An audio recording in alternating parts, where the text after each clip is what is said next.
Good afternoon, everyone. Today we'll discuss jurisdiction of the criminal courts in inquiries and trial. That is chapter 13 of CRPC and unit 1 of your syllabus. So, why this is important for inquiries and trial? This is important because if a offense has been committed at a place, so the accused or the other person who is helping him, need to know that where to go, and the vicinity of the court should be within their reach, because जो India एक बहुत ही ज़्यादा आपको पता है large area में है. सो अगर जो विसिनिटी है लोकल एरिया में नहीं होगा इंक्वायरी और ट्रायल के लिए, तो एक जगह से दूसरी जगह पे ट्रैवल करने में ही बहुत टाइम निकल जाएगा और फिर ऑफकोर्स जस्टिस नहीं मिल पाएगा ठीक से. सो फर्स्ट सेक्शन इज ये 177 to 189 deals with the jurisdiction of the criminal courts in inquiries and trial. First section is 177. 177 provides for ordinary place of inquiry or trial. That means every offense shall be ordinarily be inquired into or tried by a court within whose local jurisdiction it was committed. ठीक है, तो यहाँ पे word important है ordinarily and within whose local jurisdiction the offense has been committed.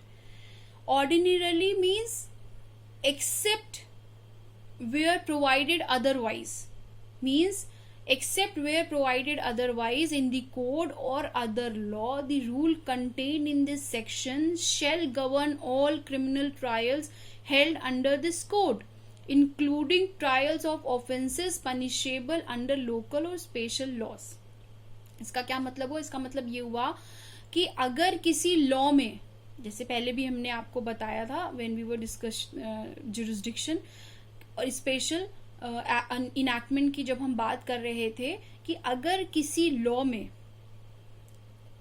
इस पे non ऑब्स्टेंटे clause भी जिसे कहते हैं, in last session we have discuss this, कि अगर किसी क्लॉज में या किसी स्पेशल एक्ट में मेंशन नहीं है कि कहाँ पे इंक्वायरी और ट्रायल होना है, तो ऐसी जगह पर 177 प्रिवेल करेगा. This ordinarily in this section means this only, right. Now as I said, local, whose local jurisdiction it was committed. So why this is important? Because as I told you, our country is vast. So मतलब the place of crime and difficulties of transportation in the interior areas, it would seem expedient and desirable that the inquiry and trial should ordinarily take place in the vicinity of the crime. Of course, in the vicinity of the crime, in the vicinity of the accused residing, in the vicinity of the victim residing. So it would be better and good for the delivering of justice. So this is the case. अब issue है, if any change takes place in the territorial jurisdiction of a court, जिसको 177 के under power दी गई है offence को try करने की, अगर उसके जुरिस्डिक्शन में कोई भी चेंजेस होते हैं तो वो जो मैटर ऑलरेडी वो देख रहा होता है उसके जुरिस्डिक्शन में कोई भी फर्क नहीं पड़ेगा. This is clearly mention in section 462 of CRPC. ठीक है, जिसमें वो what 462 CRPC says, it says know finding, ठीक है, एंड सेंटेंस और order of any criminal court, ठीक है, shall be set aside merely on the ground that the inquiry, trial or other proceeding in the course of which it was passed took place in a wrong session division or local area, unless such जो error है और fact है accusation का वो एक grave injustice particular जो accused है या विक्टिम है उनके साथ नहीं करता है तो this is 177 ordinary place of inquiry and trial, and 462 उसको प्रोटेक्ट करता है कि अगर उसके जुरिस्डिक्शन में कोई चेंजेस आ जाता है तो वो एक रीजन नहीं होगा उस ऑर्डर को या उस सेंटेंस को सेट असाइड करने का। ठीक है, नेक्स्ट आता है आपका 178। 178 उन केसेस को कवर करने की बात करता है जहां पर ये जानना डिफिकल्ट है कि एक्चुअली अनसर्टेनिटी है कि in which local area the offence has been committed. ठीक है, तो इसमें क्या करेंगे हम, ए क्लॉज कहता है where local area is uncertain, inquiry into a trial by court having jurisdiction over any such local area.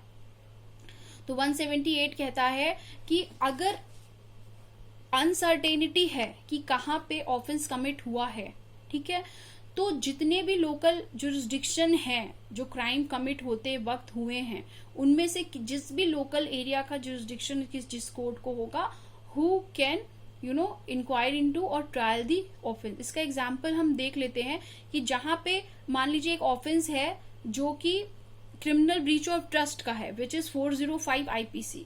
ठीक है, अब क्रिमिनल ब्रीच ऑफ ट्रस्ट का जो ऑफेंस है तो वहां पर प्रॉपर्टी एक प्लेस पे मानिए कि हमने प्रॉपर्टी को रिसीव किया, ठीक है, एंड डिसऑनेस्टली दूसरी जगह पे उसे हमने डिस्पोज्ड ऑफ कर दिया।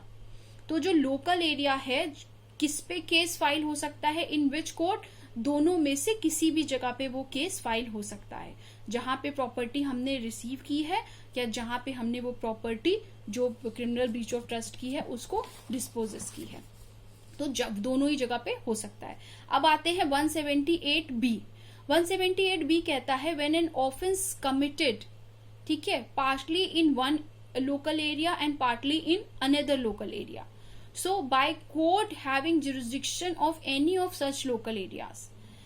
मतलब अगर एक ऑफेंस थोड़ा कहीं और कमिट हुआ है फिर कहीं और कमिट हुआ है तो वो दोनों ही, मतलब bye the court having jurisdiction of any of such local area, दोनों में से जिसमें भी लोकल एरिया में जुरिस्डिक्शन होगा कोर्ट का वो ले लेगा।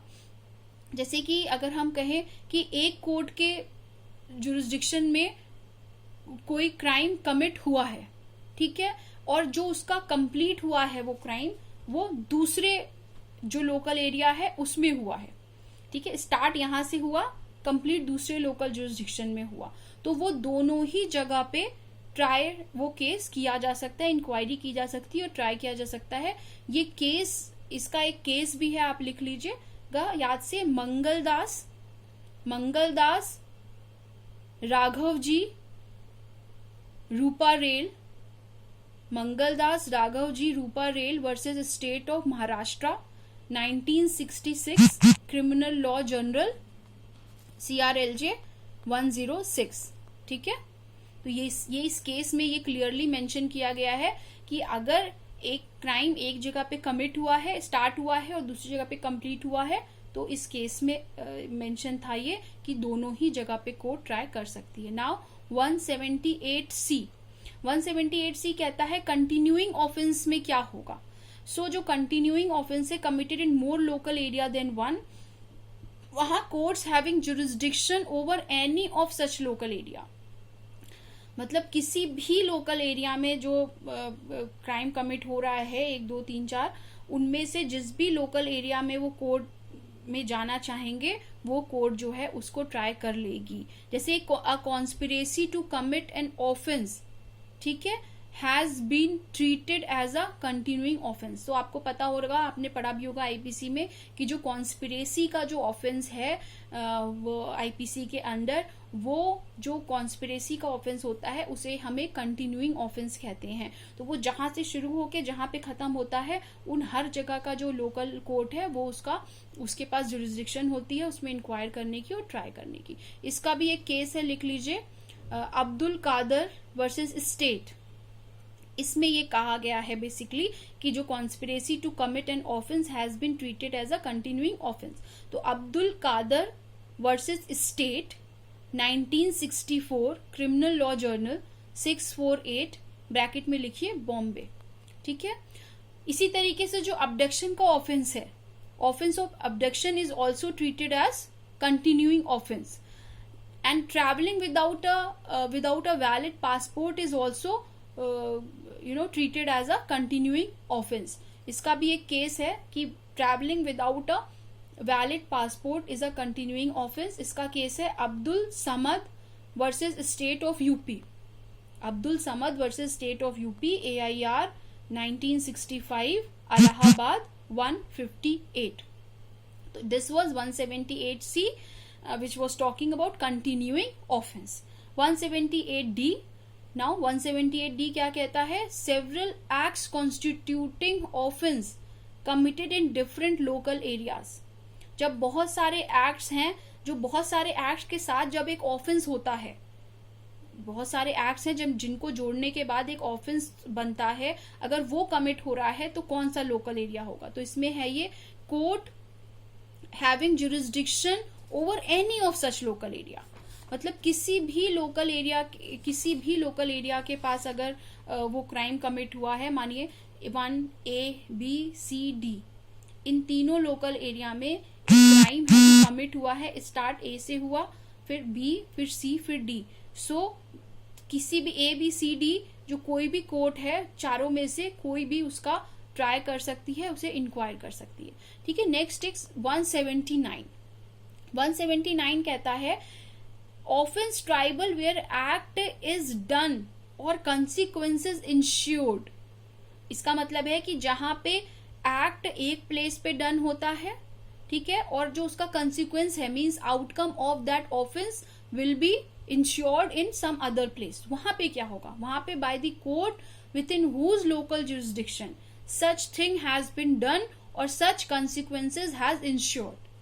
मतलब या तो वो कोर्ट जहां पे वो act, first criminal act commit हुआ है, या वहां पे जहां पे उस फर्स्ट क्रिमिनल एक्ट का जो आउटकम है वो आया है. ठीक है. तो उन दोनों ही जगह पे वो केस को ट्राई किया जा सकता है. इसका इलिस्ट्रेशन है,